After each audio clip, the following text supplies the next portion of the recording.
Isang lalaki ang naaresto ng kapulisan sa bisa ng warrant of arrest kaugnay sa kasong iligal na droga at armas sa Zamboanga del Norte. Ang kabuuan ng balita mula kay Patrolman AJ Cortez.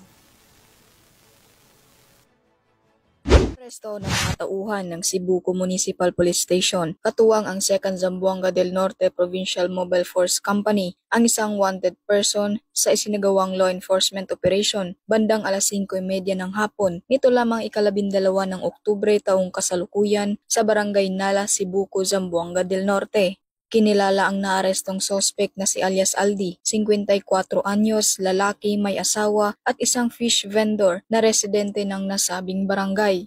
Ang pagkakaaresto sa sospek ay batay sa warrant of arrest for service of sentence na inisyu kaugnay sa paglabag sa Republic Act 10591 o Comprehensive Firearms and Ammunition Regulation Act at Republic Act 9165 o Comprehensive Dangerous Drugs Act of 2002.